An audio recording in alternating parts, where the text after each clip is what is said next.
बिस्मिल्लाहिर्रहमानिर्रहीम। तुमसे है पाकिस्तान में खुश आमदीद। मैं हूँ साजिद हुसैन। हमेशा की तरह मजबूत मुस्तहकम पाकिस्तान पर बात करने के लिए हमारी कोशिश होती है न सिर्फ पाकिस्तान की तमाम पॉलिटिकल फोर्सेस के रहनुमाओं को, बल्कि दीगर शुबाजा ज़िंदगी से ताल्लुक़ रखने वाले लोगों को भी हम अपने प्रोग्राम में मदऊ करते हैं और उनसे पूछते हैं कैसे हमने मजबूत मुस्तहकम पाकिस्तान बनाना है और कैसे वन नेशन की हमने बात करनी है, कैसे कौमी जो हमारे कुछ पॉलिटिशियन हजरात कहें या कुछ सियासी पार्टियां कहें कि जब सिंध कार्ड कहें, महाजिर कार्ड कहें, ज़बान का कार्ड कहें या कोई दीगर जो इस्लामी जमातें हैं उनका कोई नज़रिया कहें कि जिसको कहा जाता है कि आप इन चीज़ों से इज्तनाब करें और आप पाकिस्तान की बात करें और पाकिस्तानियत की बात करें कि कैसे किन किन जो सामना है पाकिस्तान को, जिन मुश्किलात से उससे कैसे निकाला जाए।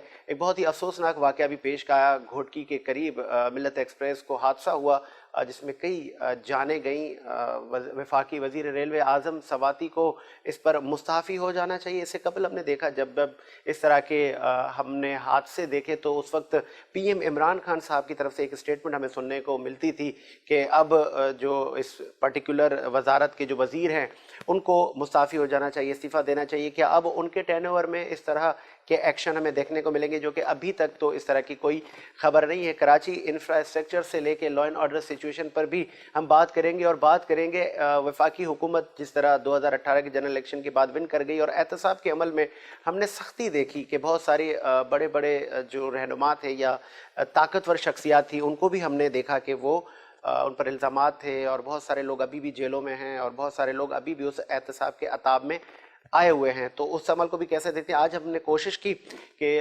पाकिस्तान पीपल्स पार्टी और वफाकी हुकूमत की परफॉर्मेंस पे भी बात की जाए। तो आज हमने मेहमानों को मदऊ किया है जो कि उम्मीद यही है कि अपना एक न्यूट्रल तज्जिया देंगे। आज हमारे साथ स्टूडियो में मौजूद हैं, आप सीनियर जर्नलिस्ट हैं और हमारे उस्तादों में शुमार होते हैं मंजर रिजवी साहब। बहुत शुक्रिया मंजर साहब, आपने टाइम दिया। उनके साथ कराची के सरगर्म सोशल एक्टिविस्ट भी हमारे साथ मौजूद हैं, अली मंसूर साहब। बहुत शुक्रिया अली साहब, आपने भी टाइम दिया। स्टार्ट करेंगे मंजर रिजवी साहब आपसे। पहले हम बात कर लेते हैं वफाकी हुकूमत की परफॉर्मेंस की। किसी भी शोबे को जब हम उठा लेते हैं एहतसाब में, आपको लगता है कि वफाकी हुकूमत ने जो एक टारगेट सेट किए थे कि ताकतवर कोई नहीं रहेगा, जो कौम का लूटा हुआ पैसा है वो वापस खजाने में जमा होगा तो मुल्क में खुशहाली आएगी, वो पैसा यूटिलाइज होगा, क्या टारगेट्स अचीव हुए? घर भी देने थे। देखिए, हुकूमत ने बातें तो साजिद बहुत करी थी, लोगों ने वोट दिए थे इनको कि तब्दीली आएगी, लेकिन ऐसा कुछ भी जो है वो नहीं हो सका। जो वादे किए थे वो तकरीबन कोई भी एक भी ऐसा वादा नहीं है जो पूरा हो सका हो। 1 करोड़ जो है वो नौकरियां देने का वादा हो तो हज़ारों लोग बेरोजगार हो गए। इसी तरह 50 लाख घर देने तो 2-4 हज़ार घर दिए, वो भी बड़ी मुश्किल से दे पाए। और जो कर्जा स्कीम आई है उसके शराइत इतनी है कि गरीब आदमी तो उसमें घर ले ही नहीं सकता है। तो ये भी एक हुकूमत जो है ये बातों की हद तक तो कामयाब हुई है, वैसे तो इसको हर सतह पे जो है नाकामी का सामना करना पड़ा। जब हम छोटे थे तो सिर्फ शुगर माफिया और आटा माफिया का हमने जिक्र सुना था, लेकिन मौजूदा हुकूमत के दौर में जो है वो माफिया की तादाद बढ़ती चली गई। अब जैसे चिकन है 600 रुपए किलो, तो चिकन माफिया हो गई। ऑक्सीजन कम हुई थी, ऑक्सीजन सिलेंडर, तो ऑक्सीजन सिलेंडर की माफिया हो गई। दवाओं की कीमतें जब चोर डाकू इधर हुकूमत कर रहे थे तो दवाओं की कीमतें जो थी वो एतदाल में थी। ये ईमानदार लोग आए, 500% 500% दवा की कीमतें जो है इन्होंने खुद बढ़ाई और एतराफ़ कर लिया। और ये इनका जवाब जब मैंने सवाल किया इनसे तो इनका कहना था वो कंपनियां छोड़ के जाने वाली थी, यानी वो लॉस में चल रही थी। कोई कंपनी लॉस में क्यों चलेगी? और इस तेजी से इजाफा दवाओं की कीमतों में हुआ है कि आप किसी मरीज से पूछे तो अंदाजा साजिद होगा कि उसके ऊपर क्या गुजर रही है। वो 3 टाइम के बजाय हुआ 1 टाइम की दवा जो है वो गरीब खा रहा है, क्योंकि वो दवाएं खरीदने की सकत ही नहीं। इस तरह सब्जी पे देख लें, कोई चीज देख लें, हर चीज की एक माफिया जो है वो तैयार है। हुकूमत सारा मलबा अपोजिशन पर गिराती है और माजी की हुकूमतों पर गिराती है। क्या वफाकी हुकूमत का ये जो वतीरा है ये सही है? क्योंकि हर हुकूमत का तो हमने देखा है, जनरल मुशर्रफ अब ज्यादा में 90s में नहीं जाता तो यही आता है कि जी पिछले ये कर गए, पिछले ये कर गए। देखिए, बात ये है कि हर बात में 3 साल होने को है, हर बात का आप मलबा जो है पुरानी हुकूमत में डाल रहे हैं। उस हुकूमत में 35 रुपए किलो आटा था, आप क्यों नहीं दे पा रहे हैं? जबकि आपने हमेशा कहा कि वो बहुत बड़े डाकू और चोर थे। शक्कर जो है جب سے پاکستان بنا شکر کی قیمت 55 روپے کلو آئی جو نواز شریف صاحب کو چھوڑ کے گئے. 3 سال میں آپ نے 110 پہ پہنچا دی. نواز شریف صاحب کا قصور ہے؟ مطلب کوئی پوچھنے والا ہے تو آپ کے بائیں دائیں سب آپ کے کون لوگ تھے بیٹھے ہوئے؟ اور ان کی معاشی پالیسی انہی نے کہا ہم نے 20 سال تک ریسرچ کری ہے, ہم ایسی معاشیات لے کے آئیں گے. وزیر خزانہ تک ان کا اپنا نہیں ہے. حفیظ شیخ صاحب کو لائے, سب دنیا جانتی تھی وہ کہاں کے تھے. شوکت ترین کو لے کے آ رہے ہیں سب, وہ بھی کہاں کے تھے. تو اگر آپ کا یہی ویژن لے کے آنا تھا تو اس سے بہتر تھا کہ آپ جو ہے انہی لوگوں پہ چھوڑ دیتے. یہ آپ کے بس کا جو ہے یہ کام نہیں ہے, آپ نے کوئی تیاری اس کا مطلب ہے نہیں. اچھا لیکن منظر صاحب اس سے قبل ہم نے دیکھا احتساب اس قدر تو نہیں ہوا. یہ اس بار احتساب میں تو آپ کریڈٹ دیں پاکستان تحریک انصاف کو کہ بہت سارے لوگوں پر کیسز چلے, یا ان کو بھی آپ کہیں گے یہ سیاسی کیسز ہیں؟ دیکھیں احتساب میں آپ نے ریکوری کیا کی ہے. آپ 3 سال سے جو ہے احتساب کا نعرہ لگایا. آپ مجھے ریکوری کی فگر بتائیں کہ آپ نے میاں نواز شریف صاحب سے کتنے ارب روپے وصول کیے, زرداری صاحب سے آپ نے کتنے ارب روپے وصول کیے, جہانگیر ترین صاحب سے آپ کون سے جو ہے ڈیل کر رہے ہیں. آپ کچھ تو بتائیں, آپ کچھ بتا نہیں رہے ہیں. اور آپ ایک ایسا احتساب کر رہے ہیں جس کا لوگوں کو کوئی فائدہ جو ہے وہ نہیں ہو رہا. کہ حد یہ ہے کہ آپ کے جو شوکت ترین ہے وہ بھی کہہ رہے ہیں کہ نیب کو جو ہے وہ سوچنا پڑے گا. جب آپ کے اپنے لوگ جو ہیں وہ یہ باتیں کر رہے ہیں تو اس کا مطلب ہے کہیں نہ کہیں سیاسی انتقام جو ہے وہ مجھے جو ہے وہ نظر آتا ہے. ہر بات پہ جو نا یو ٹرن آپ لے لیتے ہیں. تو مجھے تو آپ سے ایسی اتنی امید نہیں تھی کہ آپ اس درجہ جو ہے وہ نیچے ناکامی ہوگی.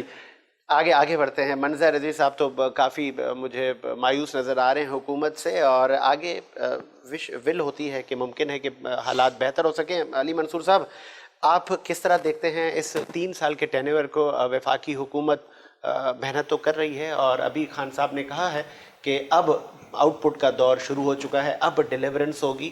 دیر پا کچھ پروجیکٹ ہوتے ہیں جن کا ثمر لیٹ پہنچتا ہے, امید تو نہیں ہونی چاہیے. بسم اللہ الرحمن الرحیم. ساجد بھائی پہلے تو شکریہ آپ نے اس پروگرام میں ہمیں بلایا. دیکھیں ساجد بھائی جو 3 سال کا جو پیریڈ رہا ہے پی ٹی آئی کا وہ ٹوٹلی فیل ہے. ٹھیک ہے, مہنگائی کی پوزیشن آپ دیکھ رہے ہیں, مطلب قوم جو ہے مایوس ہو گئی. جس طریقے سے قوم نے ووٹ دیا تھا, عوام نے 22 کروڑ عوام نے ووٹ دیا تھا, وہ ٹوٹلی جو ہے فیل ہو چکا ہے. مطلب مایوسی ہے. جو وعدے کر کے عمران خان صاحب آئے تھے وہ اس کو ڈیلیور نہیں کر پائے. چلیں اگر میں آپ سے بینگ سوشل ایکٹیوسٹ بات کروں, کوئی ایسا شعبہ کہ آپ کہیں کہ اس سے قبل اس شعبے کو اتنا مطلب توجہ نہیں دی گئی, چاہے وہ ہم احتساب کی بات کریں یا لوگوں کو گھر دینے کی بات کریں, کہ آپ کو لگ رہا ہے کہ مطلب اس سے ماضی کی حکومتوں کو ہم کمپیئر کر سکتے ہیں؟ سر میں کراچی میں رہتے ہیں, ہم تو کراچی سے ہیں, تو کراچی انفراسٹرکچر جو انہوں نے تباہ کیا ہے, مطلب کراچی کے عوام نے ٹھیک ٹھاک ووٹ دیا خان صاحب کو, اس وجہ سے کہ تبدیلی آئے گی. جو کام پچھلی گورنمنٹ کر رہی تھی کراچی میں, اس سے میں کہتا ہوں مائنس ہے, بالکل 0 نل بٹر نل. کراچی کو بالکل گٹر کا پانی, گٹر توڑ, مطلب روڈ نہیں ہے. آپ وفاقی حکومت کو قصوروار ٹھہرا رہے ہیں, تو کراچی کی جماعت جو ہیں وہ قصوروار نہیں؟ دیکھیں قصوروار, دیکھیں پی ایم ہے, پرائم منسٹر ہیں سر, ایسا کیسے؟ مطلب آپ کے پاس پاور ہے, اللہ نے آپ کو طاقت دی ہے, عوام نے آپ کو طاقت دی ہے, مطلب آپ کراچی کو نہیں کر سکتے سیٹ؟ آپ کر سکتے ہیں, سب کچھ کر سکتے ہیں, لیکن بات یہ آپ کے جتنے بھی وزراء ہیں, جو بھی آپ کے ایم این ایز ہیں, ایم پی ایز ہیں, سر وہ تو سو رہے ہیں, وہ تو روڈ پہ تھوڑی ہیں. ان کو پتہ ہی نہیں ہے کہ مطلب کراچی کی عوام کو کیا دینا چاہیے. مطلب 70% ریونیو جنریٹ کرنے والا شہر, آپ اس کی حالت دیکھیں سر, مطلب گٹر ہی گٹر بہہ رہا ہے, روڈ جو ہے کھدائیاں کر دی ہیں, ایس بی سی اے نے بیڑا غرق کر دیا, غیر قانونی تعمیرات ہو رہی ہے, مافیا یہاں پر الرٹ ہوئی ہوئی ہے. مطلب کیا ہوپ لیں گے؟ ایک 18th امنڈمنٹ بھی تو روکتی ہے وزیر اعظم کو سر, وہ کرتی ہے. تو سر یہ تو ان کا کام ہے نا, مطلب پرائم منسٹر کا کام ہے کہ اس کو مطلب ڈیلیور کروائے نا. جو چیز, جو پیکیجز کراچی کے لیے دیے جا رہے ہیں, اس کو ڈیلیور کون کرائے گا بھائی؟ گورنر صاحب کو انہوں نے بنایا, گورنر صاحب جو بیٹھے ہوئے ہیں عمران اسماعیل صاحب, سر وہ کیا کر رہے ہیں؟ وہ بھی اتنی بڑی بڑی باتیں کر رہے تھے کہ ہم ایسا کر دیں گے, وہ بھی ایک کمرے میں بیٹھ گئے نا, کوئی حادثہ ہوتا اس جگہ پہنچ جاتے, مطلب سب ناکام ہے. وہ کہتے ہیں ہم بے بس ہیں.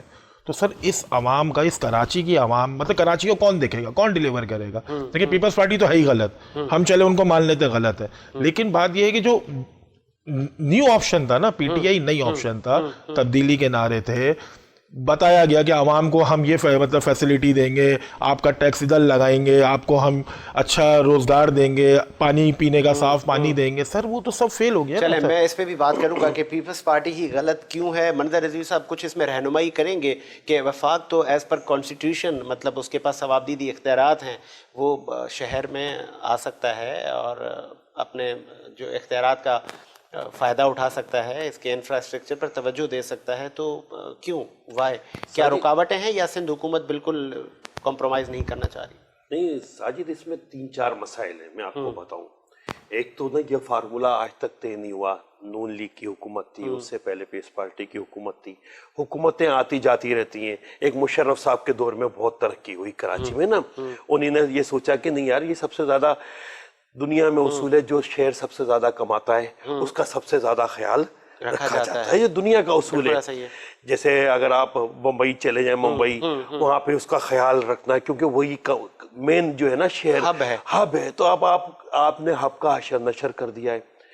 आप मिनी पाकिस्तान कहते हैं, इसका बजट जो है आप उसको कोई देने को तैयार नहीं है। वो नून लीग की हुकूमत हो, पीस पार्टी की हुकूमत हो, कोई और हुकूमत, भाई विफाक से आप मिनी पाकिस्तान का बजट लें, उसका एक अलग होना चाहिए। हमारा स्टेटस आप अलग कीजिए। अच्छा, अलग कीजिए। अलग आपने बात की, एक अलग का आज भी हमने नारा देखा कि लगा MQM पाकिस्तान ने प्रेस कॉन्फ्रेंस की और उन्होंने फिर वो मुतालबा किया कि सूबे बनने चाहिए, कराची को अलग करने। देखिए सूबे जो बने वो तो पूरे पाकिस्तान में बनने चाहिए। मैं इस बहस में पढ़ना नहीं चाह रहा। अभी सिंध है हमारा, हम यहाँ आए, हम हिजरत करके आए थे, इस शहर ने हमें पनाह दी। हम सूबे की इस वक्त कोई बात नहीं कर रहे। हम कह रहे हैं हम सबसे ज्यादा कमाते हैं। एक घर में जब बेटा जो सबसे ज्यादा कमाता है उसी की हुकूमत उस घर में चलती है। तो आप ऑरेंज ट्रेन आप लाहौर में चला रहे हैं, जरूरत यहाँ है, जरूरत यहाँ पे बसों का कोई सिस्टम नहीं है, मास ट्रांसपोर्ट पे कुछ काम नहीं हुआ। हम यहाँ पे चिंची पे सफर कर रहे हैं, हम पूरे पाकिस्तान को पाल रहे हैं। तो फिर सब सोच रहे हैं, तो हर आदमी सोच रहा है ना कि हमारे साथ आप इतनी ज्यादतियां कर रहे हैं। ज्यादती की भी कोई हद होती है। चिंची रक्षा चलवा रहे हैं। इस जाति का जो जिम्मेदार है आप पाकिस्तान पीपल्स पार्टी को नहीं, पाकिस्तान इसके सब जिम्मेदार हैं।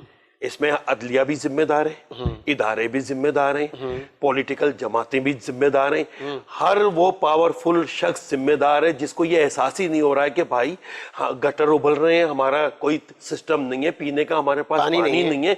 मतलब कौन करेगा? अच्छा किसी और तरफ देखो तो गद्दारी के सर्टिफिकेट आप लेके बैठे हुए कि मतलब भाई किससे मदद मांगे? अपने इदारों से मदद मांगेंगे ना, अपनी हुकूमत से मदद मांगेंगे। अब आप कुछ देने को 15-13 साल से आपने पूरा कराची तबाह बर्बाद हो गया। साजिद आप भी देख रहे हैं, कोई एक रोड जो है वो सलामत नहीं है। चिंची रक्षे चल रहे हैं ऐसे बड़े शहर में। और वो 70 की दहाई की जंगला बसेस चल रही हैं, जंगला बसेस चल रही हैं। उन पाकिस्तान बनने से पहले इन रोडों पर डबल टेकर चलती थी, ये रोडें धुलती थी रात को। तो अब ऐसे शहर को आपने कुछ किया, आप इतनी ज्यादती कर रहे हैं। विफाक भी, सिंध हुकूमत भी, MQM भी, तमाम सियासी जमातों ने इसको जो है इस शहर को गिद्ध की तरह जो है ना वो खाया है। चले जी, मंजर साहब ने तो कहा कि सर तमाम पॉलिटिकल फोर्सेस इसकी जिम्मेदार हैं। आप किसको इसका कसूरवार ठहराते हैं कि जो इंफ्रास्ट्रक्चर का जो कराची शहर में बुरा हाल है, पर्टिकुलर किसी एक पे मलबा जाता है या तमाम ही ने अपना हिस्सा डाला है, किसी ने अपने हिस्से का काम नहीं किया? सर सबसे पहले तो ये जो आप कह रहे हैं कि किसको जाता है ये तो पीपल्स पार्टी और MQM, इसके अलावा किसी पे नहीं जाता। PTI एक नई पार्टी उभर कर आई थी, उन्होंने वोट दिया आवाम ने। देखिए वो तो हमने तो उनको कर ही दिया ना। मौजूदा हुकूमत 12 अरब का पैकेज देने वाली थी, लेकिन अभी तक उन्होंने भी तो नहीं दिया।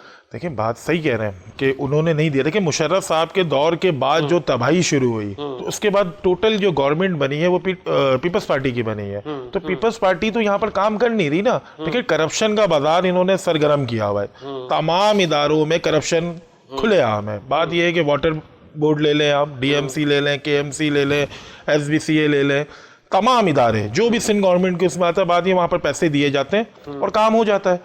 तो अभी भी देख रहे हैं कि काम शुरू हुए हैं कि MNF फंड के ऊपर काम शुरू हुआ। तो MNF फंड के ऊपर जो काम शुरू हुआ है वो आई थिंक के छोटे छोटे रोड बनाए जा रहे हैं।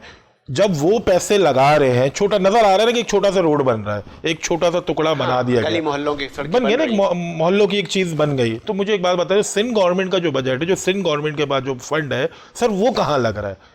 बात ये कराची को उन्होंने तबाह की तरफ लेके जाना है, बिल्कुल खत्म करना है, इसको बनाना है गोड देहात। अच्छा, बिल्कुल सही अगर बात अगर है। गोट देहात बनाना है, लेकिन NA 249 ने तो उनको मैंडेट दे दिया वहाँ की आवाम ने। इसके लिए क्या बात करेंगे, पहले कौन जीत रहा था, कैसे जीत रहे थे, बात अभी भी आप जाएं एक मेरिट पे सर्वे करेंगे तो आपको किसकी आवाज़ आएगी। देखिए फेवरेट तो नून लीग थी, अब समझ से बाहर है कि ऑब्जेक्शन भी लगाते हैं, फिर इलेक्शन कमीशन भी जाते हैं, वहाँ से बाइकआउट भी कर देते हैं, मतलब इसके ऊपर मैं कोई कमेंट। चलें जी, मुझे ब्रेक का कहा जा रहा है, एक ब्रेक लेते हैं, ब्रेक के बाद हाजिर होते हैं।